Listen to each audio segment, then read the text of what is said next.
So இது political party எல்லாருக்குமே இது ஒரே இது ஸ்டாண்டர்ட் சார்.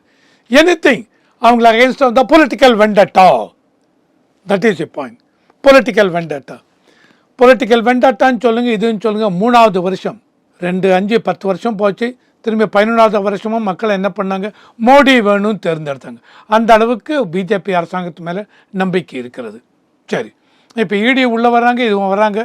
டெல்லியில் லிக்கர் ஸ்கேம் வந்தது. அரவிந்த் கெஜ்ரிவால், மணிஷ் சிசோதியா, அந்த சத்யேந்திர ஜெயின் அவங்க எல்லாரையும் பிடிச்சி உள்ளே போட்டாங்க.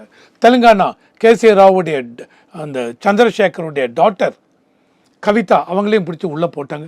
சுப்ரீம் கோர்ட் அப்புறம் உள்ளே வந்து எவ்வளோ வருஷத்துக்கு இது நீடிக்கும், அதனால் 5 மாதம் எல்லாரையும் வெளியில் அனுப்பிச்சிட்டாங்க. ஏன்னால் fail is the rule, jail is only exception அப்படின்னாங்க. ஸோ இப்போ ராகுல் காந்தி சொல்கிறாரு, அவருடைய மச்சானுக்கு அகேன்ஸ்டாக என்ன சார் கேஸு? ஹரியானா குரேகாமில் ஒரு பர்டிகுலர் இதில் 7.5 கோடிக்கோ என்னமோ ஹைவேஸ் இதில் லேண்டை வாங்கி ஏக்கர்ஸ் கணக்கில் லேண்டு வாங்கி within few months or 8 to 10 monthஸில் அந்த லேண்டை 58 கோடிக்கு விற்றுருக்காரு. ஸோ இதில் வந்து இவங்க என்ன சொல்கிறாங்க, டிஎல்எஃப் அவங்களுக்கு விற்றுருக்காங்க.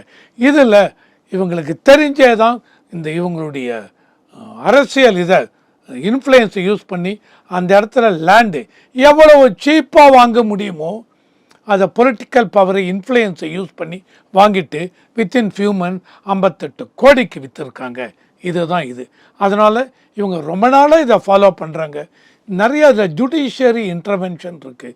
ஜுடிஷியரை பொறுத்த வரைக்கும் அவங்க மெனி டாக்குமெண்ட்ஸ் கேட்குறாங்க. இதெல்லாம் ஃபுல்ஃபில் பண்ணாமல் முடியலை.